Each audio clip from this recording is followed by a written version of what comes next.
Bali, my second question is for Sir Jao Mapa. Ayan. Hi, Anna. Hello, Hello. Sir Zhao. Yan. So, recently nabasa ko po yung article about sa inyo wherein na-realize nyo po na sobrang naging tama yung decision nyo na tapusin yung pag-aaral nyo. Because during this pandemic, ang naka-survive po talaga kayo ng family nyo because of your paintings.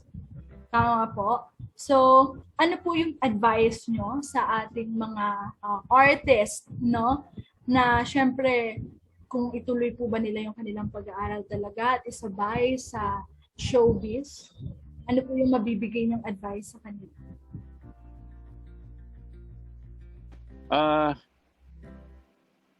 Thank you for that, Anna. Well, I would say na laking tulong lang talaga yung paintings.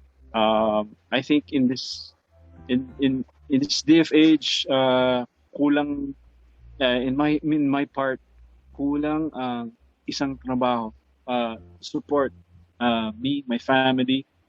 So I'm just very thankful that I have a fallback. I had a fallback that I finished back then.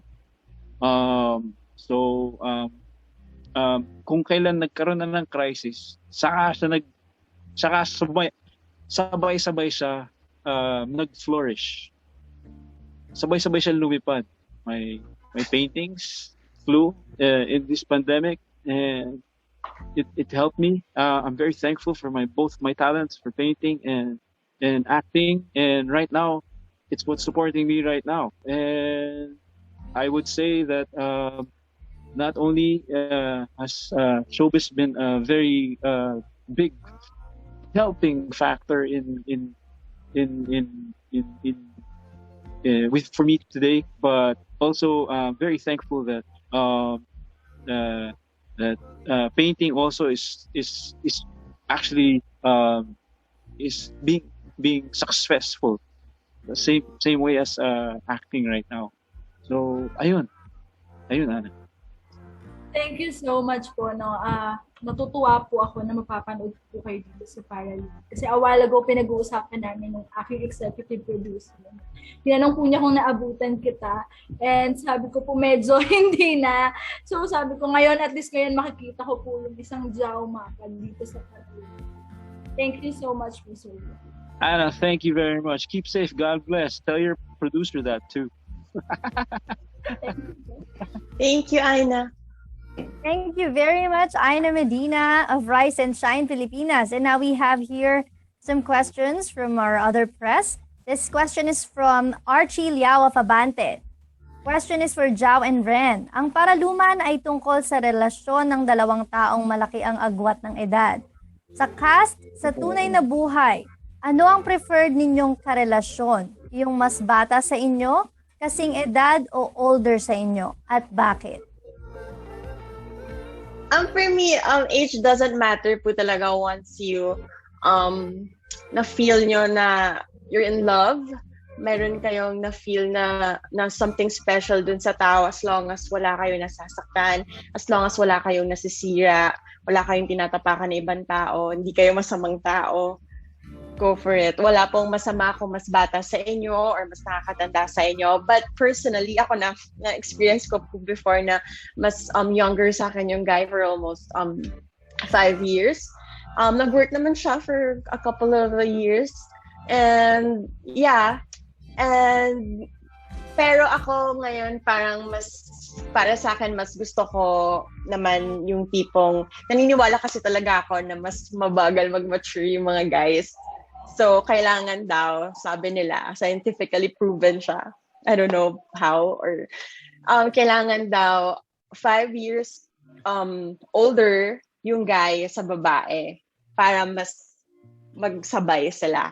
So, I guess siguro kaya hindi nag-work yung mga relationships before na pinagdaanan ko just because of that. So, kung papasok man ako ulit sa isang relasyon ngayon, para mas pipiliin ko na mas older yung guy, baka sakali mag-work na, tingnan natin. So, yeah, but for me, wala talagang issue sa akin at all as long as nagmamahal ka and wala ka namang nasisira or wala ka namang nasasaktan. Just go for it.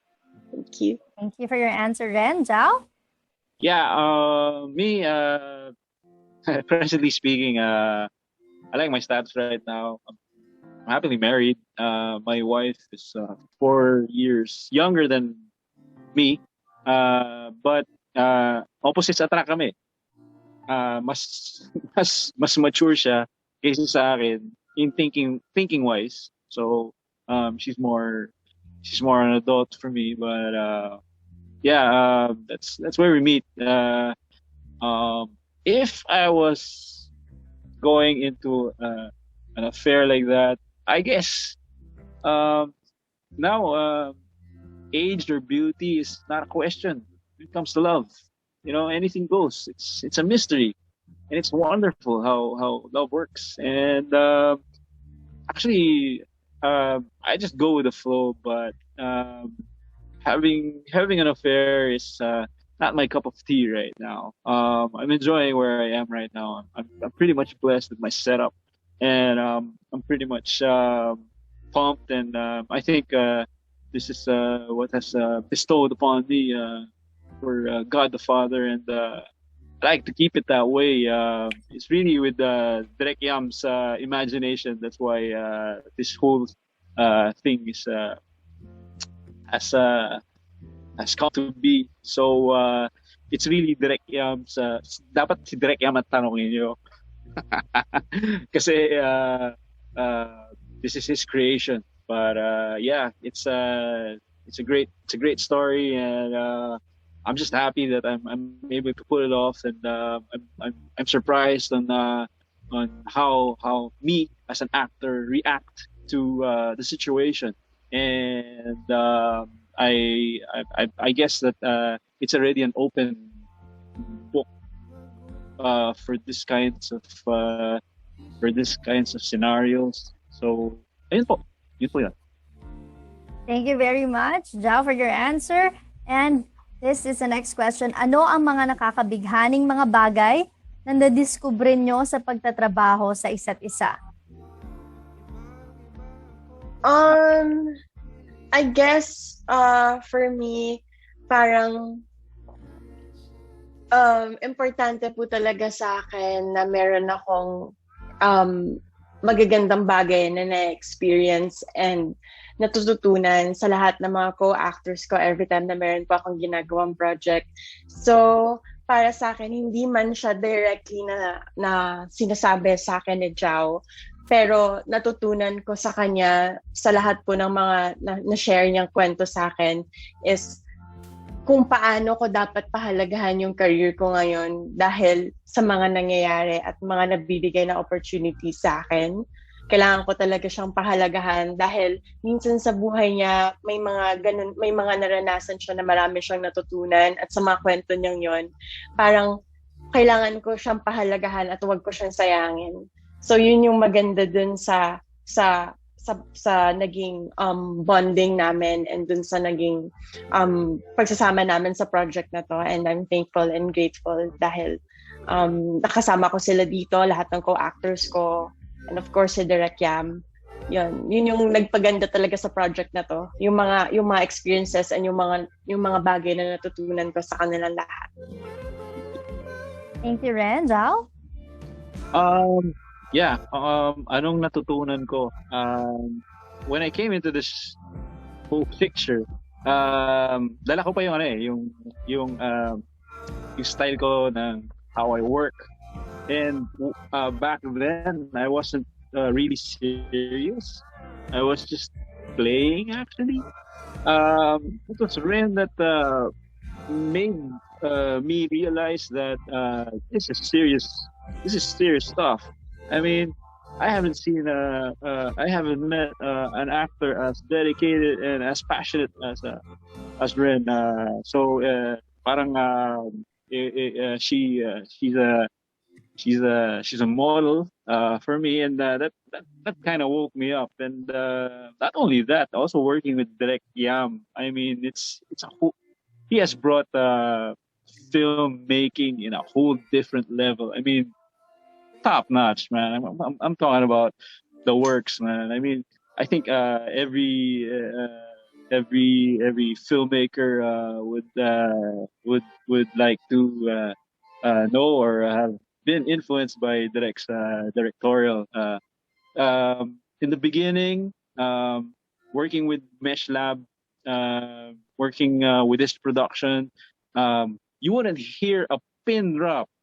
That's how quiet everybody is. Nobody's joking around. Walang naghaharutan. Seryoso. Pag nagka-problema, stop cutting, and then Direct would ask that production would come in, fix the problem, and then we start taking again. And then I haven't seen this kind of filmmaking or work done by a great group production with Direct, of course, and it it it made me realize now, wow, galing. I'm proud to be part of this production, and I'm proud to have worked in this film. And thank you very much that they got me for this project. So yeah, that's what I learned, and I think we got flying colors for it, and really excited kung anong outcome ng pelikulang ito.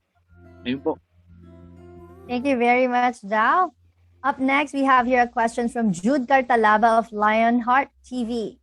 Question for Jao. What kept you away from showbiz for quite some time, and what made you convinced to dip your feet into the showbiz realm again, especially with this project? In a nutshell po, thank you, June. Thank you for this question. Actually, I got into showbiz '93, and I had to take a break in 2000. I wanted to finish my studies. Not only that, medyo na burnout na rin ako. Napagod ako sa trabaho noon. I mean, I was working 24/7. I was a working student then, and not only there were shootings, there were events. I would go around the Philippines doing events, doing palibasa lalaki, doing shows, and I said I wanted to finish college, so I did finish college, and I graduated in 2003. From 2003 onwards to the present, ayan, medyo struggling ako. I wanted to go back actually to showbiz because it would be good income also, but I also was then practicing painting. So it was only now in this pandemic that I'm in full blast with my talents right now. I am painting, and I am also back here because of this project. And yun na nga, I think it was a learning process for me, at marami na akong I keep on saying, marami na akong meron na akong paghuhugutan, and I've learned different feelings, and now I'm applying it with my acting right now, and my paintings are I'm selling my paintings right now, and yeah, ayun po, and then, that's where I am. Thank you very much for your answer, Jao. And this is a question for Direct Yam. When you take a project, apart from the emotions, what things do you need to consider before directing it? Well, first of all, yung story, yung kwento talaga yung magdadrive sa akin para gumawa ng isang pelikula. And parang walang order of priority, magkasama yun kung sino ang ikakast, because that will make or break yung movie ko, or yung pelikula. Basically, once I start writing the script, naisip ko na yung shoot. Actually, para na ako nagsi-shooting habang nagsusulat. So alam ko na kung paano siya ma-execute, smoothly and quickly. Thank you for your answer, Direct Yam. That is a question from Jude Cartalaba of Lionheart TV. This next question is from, thank you very much, Mercy Leharde of Bulgar. Para kay Direct, ano po ang koneksyon ng Paraluman title sa story? Well, nung na kwento ni Ran kanina, we had a working title, no? And then Paraluman came into the picture because naghanap ako ng soundtrack. At the time, hindi pa masyadong maingay yung song ni Adi. And I kind of fell in love with it right away. Ang nakakatuwa is that perfect siya dun sa perfect siya dun sa movie. Yung lyrics, even yung emotion, yung melody. Tapos pag tiningnan mo nga yung meaning ng Paraluman, napakaganda kahulugan ng Paraluman. Ang pinaka-common nga ang meaning ng Paraluman ay muse. Sometimes tinatawag na ang Paraluman ay ang pinakamagandang babae sa lahat. Pero ang pinaka-sweet na meaning sa akin that I just learned recently, ang Paraluman pala, ang original meaning nun is sa old days was a compass. A compass. That means the direction. So meaning yung babae, yung beauty ni Paraluman or yung beauty nung babae or ng muse, yun ang north. Yun ang sinusundan ng lalaki. Yun ang north. Doon ang direction ng lalaki. Yun ang kanyang pinupuntahan. Which is so sweet. Which is very sweet. And nagkakataon at nagkakatugma at nagbumagay lahat, no? Yung meaning ng song, yung meaning ng word at yung meaning ng pelikula. Thank you very much, Direk. Again, that is a question from Mercy Lejarde of Pulgar. This next question is from one of the press. For Jao, open ka ba sa idea to have a complete makeover, like a new hairstyle para lalong lumitaw ang kagwapuhan mo at the age of 45? Yeah, sure. I won't have any problems with that. It's my first time to actually getting into this business, and I've probably been carrying this look for quite a while, but yeah, I'm open to a makeover. Thank you so much for your answer. This next question is from Manila Santos of Push. For Jao, in this film, you are torn between two women. How does it feel to go back to the heartthrob role that you used to do in your teens as part of the Guapings? What do you miss and don't miss about it? I mean, it's flattering to be to be in between two beautiful women. I guess it's just tawag lang talaga ng karakter and ng role, ika nga. But I guess I miss it, but I miss being a guaping. But I guess one day some other you just gotta tend to grow up already. You gotta mature from that role. Being a teeny bop, I'm not anymore a teen, so I'm already like 4 years. That's how old I am right now. So yeah, I gotta mature. So I'm looking for roles that would fit me for my age, and talaga naman acting naman lang talaga nagdadala dyan eh. Medyo pwera bigyan ako ng age 5-year-old character to 104, it doesn't matter. As long as I can use my talent and would be able to portray this characters na binibigay po sa akin. Ayun po. Thank you, Jao. And for Rhen, what was your first impression of Jao, and how did you build your chemistry with him to make your attraction believable? First time ko po kasing na-meet sa Jao no workshop namin, and we did a one-day workshop with Direk Melvin, who plays my brother dito po sa Paraluman sa movie namin. And malaking bagay po, and malaki po talaga yung naitulong ni Direk Melvin sa aming dalawa para makita po namin and maramdaman namin sa isa't isa yung nafe-feel ng mga characters namin. And nung una medyo syempre nandun yung parang iniisip ko po kung paano ko ba i-approach si Jao, kung paano po ba ako makikipag-usap sa kanya. Of course, gusto ko talaga magpakatotoo sa kanya yung mga showbiz na parang papakita ko kaya hindi. Parang gusto ko talaga pakita sa kanya na Jao, it's me, it's Rhen. Ito yung kailangan ma-feel niya na maging comfortable siya kaagad sa akin, dahil kailangan ko ipa-feel sa kanya na totoo yung totoo ako agad sa kanya. So, kaya siguro nag-click kami agad. Surprisingly, diba? Nag-click kami agad. For one day lang na nag-workshop kami, parang naging kampante ako agad sa kanya and na-feel ko kaagad yon. So, hindi mahirap na maramdaman yung nung character ko every time na nasa set kami, kung ano yung nafe-feel niya dahil na-feel ko na comfortable ako and kampante ako with Jao. Thank you very much, Rhen. That is a question from Manila Santos of Push. Up next, we have here a question from Roldan Castro of Abante Tonight. For Jao, bukod kay Rhen, sa mga young actress natin ngayon, sino sa tingin mo ang mga may taglay ng pagiging paraluman? Jao?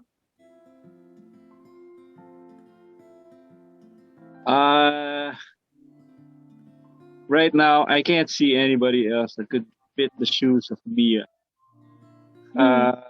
Perfect fit, si Rhen. And I gotta give it to Rhen. She really did this role with flying colors. I don't know. She's that's how I see it. And looking at the different rosters, she's beautiful. She's very beautiful inside and out. That's what I can say. Not only that, as a person and outside, and actually working with her, it's a breeze. I mean, yeah, no inhibitions after that workshop. Pero more so when we started shooting, wala, talagang we didn't expect na ganon ang magiging working relationship namin at ganon kaganda na malalabas namin, maipapakita yung storya. Of course, you gotta also give it to direct. I guess it's also he was able to bring out the best of us, not only through his script but his directing skills. So yeah, it's all a team effort. No I in team. Thank you very much, Jao. Up next, we have a question from Ricky Calderon of The Freeman. Again, a question for Jao. What is the challenge doing a comeback film and acting again after a long while? It's not a challenge. Actually, I've been acting and I've been trying to get back to showbiz for the longest time since I got out long hiatus from the year 2000. My challenge right now is what the people or the viewers would react to my acting in this film, because now that I'm back, I could say that I have gone through a lot. I mean, a lot of trials in life, and my acting skills have been sharpened through the years, and I pretty much would like to know what the expectations of the viewers are right now. But I'm very proud of this project, and I'm very proud with what I have done, with all this support, with this all stellar cast support. And I have to thank each and every one of this production and everybody around me that I have been working with. And yeah, this is me. This is the new me coming back. So yeah, you could ask me that question again after the movie comes out. Thank you very much, Jao. Thank you so much for your answer. This is from Jan Michael Jose of Yabang Pinoy. For Direct Yam, your last romance movie was way back 2002. What are the adjustments and calibrations that you've made in developing this film from your usual process in making a horror thriller film? Well, thank you for that question. Actually, hindi alam ng ng karamihan. Ako ay isang hopeless romantic. I'm romantic. I'm very romantic in real life. I think, like I mentioned earlier, I like also to play with emotions, no? Yung whether pag-ibig, whether thrill or something. Um, yung adjustments na ginawa ko rito is that I always adjust every time pag may bago ang pelikula kasi nag-iiba talaga yung kwento. So I have to put myself into the into like a space na ito yon. Okay, I'm doing a love story here. It's not a horror film. So parang everything has to work perfectly, kaya nga even yung environment has to help me think and create the love, the feeling of love, no. So every little detail, kahit yung sunshine, kahit yung sunlight, kahit yung ibon na lumipad ng konti diyan, kahit yung blue sky has to work, and ibang focus din ang genre na love story because kailangan hindi ka gumagawa ng jump scare, hindi ka gumagawa ng supernatural, pero gumagawa ka ng pag-ibig. So ibang challenge siya. Thank you very much, Direk Yam, for your answer. Up next, this is a question from Ron Romulo of People's Balita. For Jao, please share your thoughts while doing daring scenes with Rosana Roses in Matricula and now with Rhen Escaño in Paraluman. Saan ka mas na-challenge at nag-adjust?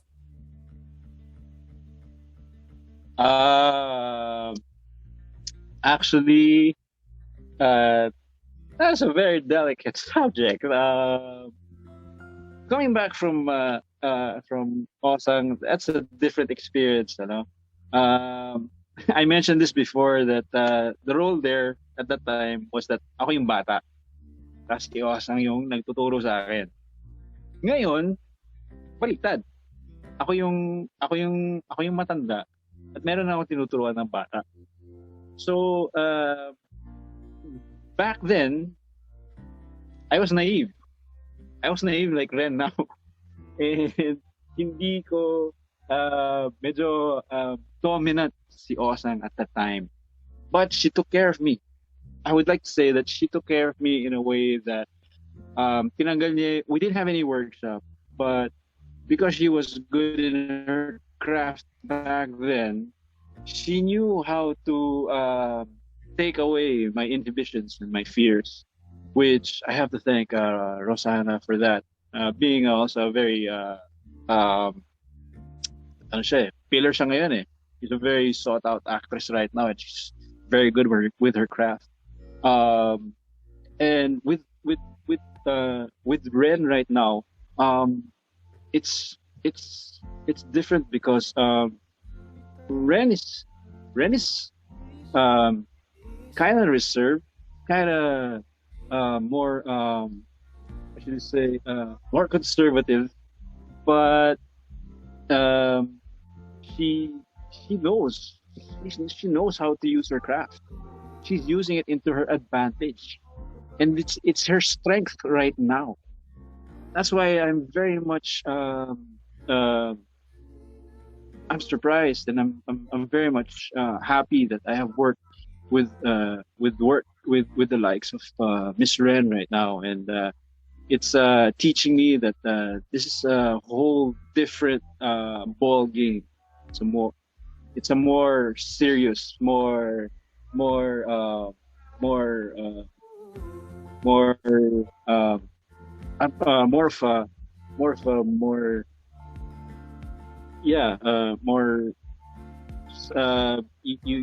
get to be you have to be at par.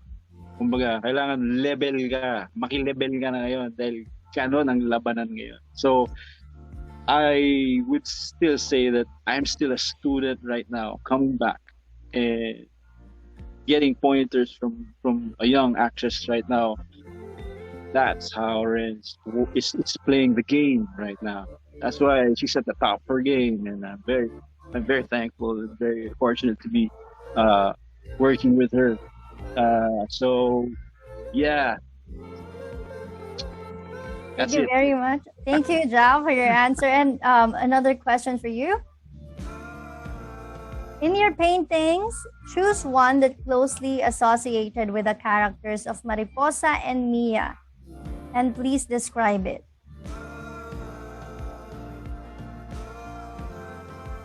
Hello, Jao? Yeah. Could you please repeat that again? I lost you there. Sorry, with my connection. Okay, in your paintings, choose one that closely associated with the characters of Mariposa and Mia and please describe it. Ooh, that you gotta give me a minute to think about that. I have done nudes. I have done nudes. I would say that I would, I could, I could say that that would be my representation. Actually, for both, not only for Mariposa and not only for Mia's character. Because in painting it's really different, but I could say that my nudes, my figures right now for doing nudes is that would be the representation of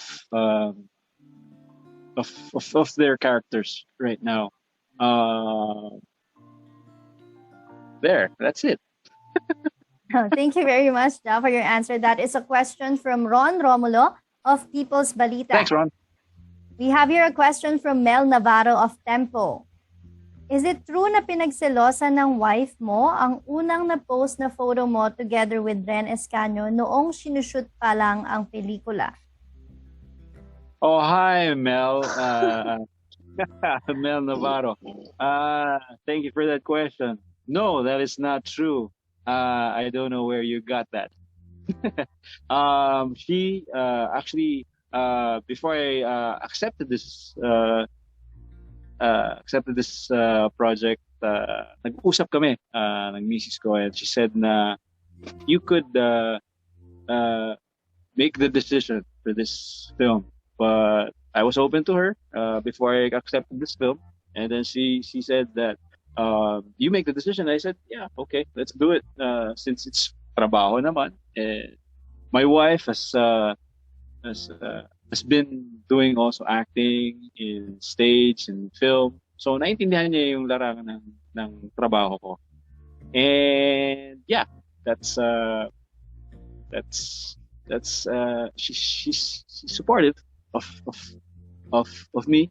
If she wasn't, I wouldn't do this film. So yeah, that's, I hope I answered your question, Mel. Thank you, Jao. And dahil ba sa pelikulang ito ay mas handa ka ng sumabak sa mga mas palaban pang roles in the future? Actually, I have done roles like this before, so it's not new to me.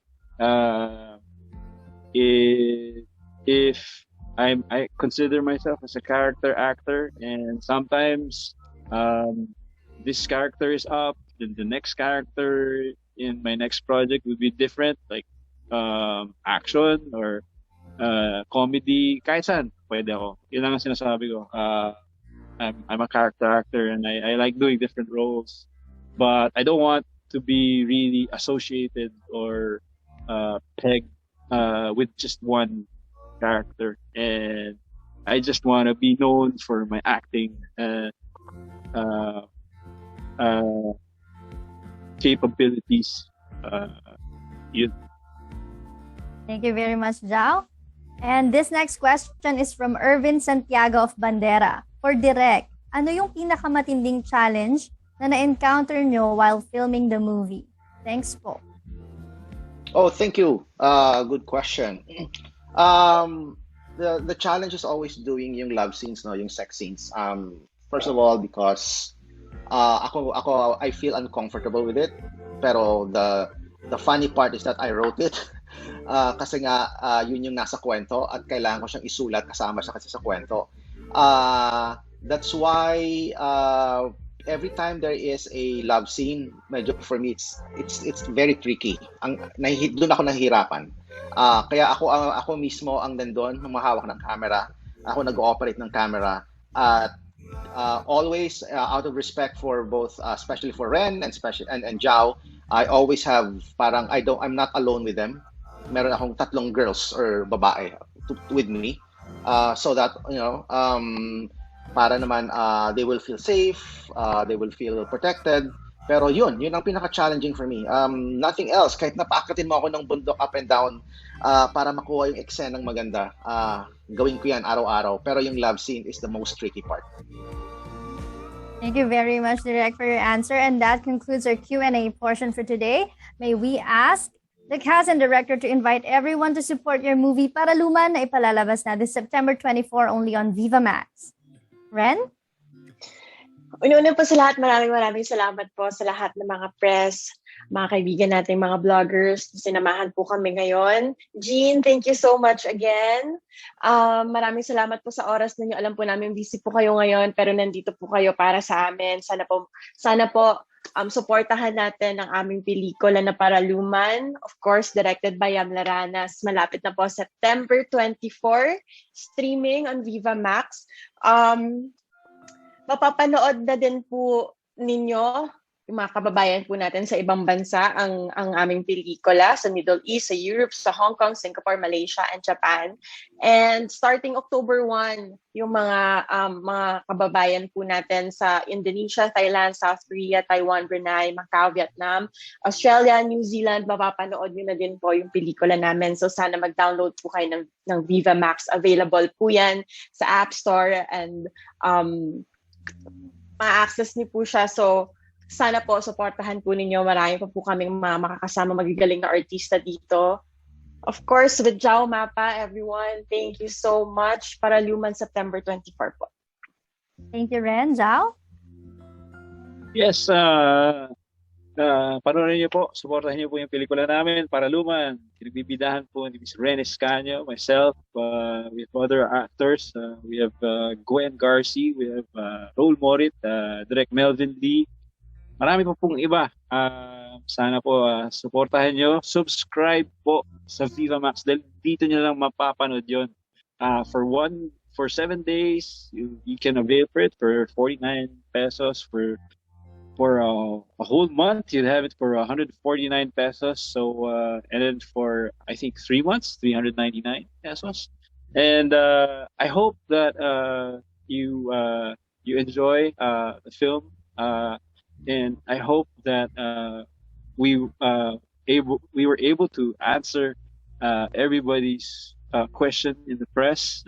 We thank you for your support. I hope you put out a good word on this film. And yes, it's all directed by Yam Laranas. I'd like to thank also Mesh Lab. This is their first venture in film, and of course, thank you to my management team, headed by Nanay Asta Moyo, and of course Viva, and please support our film on the September 24th. That's next week na po. Nako, kinakabahan ako. Please watch it.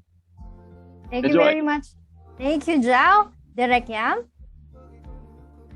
Yes, September 24, Paraluman with Rhen Escaño and Jao Mapa, with supporting actors Gwen Garci and Melvin Lee and Raul Morit. Next week, malapit nyo na mapanood exclusively on Viva Max. Try to subscribe, download the apps. We are literally showing worldwide from September 24. And then beginning October 1, sa maraming countries pa all over the world. Thank you, Direk Yam. For updates on Paraluman, like and follow Viva Max official social media accounts, facebook.com/VivaMaxPH, and on Twitter and Instagram @VivaMaxPH. Get excited at sabay-sabay nating tangkilikin ng pinakabagong Viva Max original romance movie in association with Mesh Lab, Paraluman, starring one of the most promising stars of Viva, Rhen Escano, and 90s heartthrob Jao Mapa from the award-winning thriller and horror film director Yam Laranas, who is back this time for a new romance movie, Paraluman. Huwag nang magpahuli, mark your calendar this September 24 at panoorin na ang Paraluman only on Viva Max Philippines, Middle East, Europe, Hong Kong, Singapore, Malaysia, and Japan. And starting on October 1, 2021, Viva Max will be available in Indonesia, Thailand, South Korea, Taiwan, Brunei, Macau, Vietnam, Maldives, Australia, and New Zealand. Viva Max is available online at web.vivamax.net. You can also download the app and subscribe via Google Play Store for Android users, App Store for iOS users, and Huawei App Gallery for Huawei users, or get your Viva Max vouchers on Shopee and Lazada. Watch all you can on Viva Max for only 49 pesos for 7 days, 149 a month, or 399 pesos for 3 months para mas sulit. Viva Max, atin to! At muli, sabay-sabay na tayong lahat ma-LSL sa kantang Paraluman, ang official movie soundtrack ng pinakabagong Viva Max original romance movie na Paraluman, from the singer-songwriter Adi. Paraluman is now out on all digital music stores, kaya naman start streaming it on Spotify, YouTube, Apple Music, and other streaming platforms. And of course, thank you so much to our cast and director for making time for our dear friends from the media. And may we ask you guys to please stay in Zoom for the shoot of promo plugs with the Viva team. Thank you so much. Thank you to our dear press and bloggers. Maraming salamat again. Thank you for joining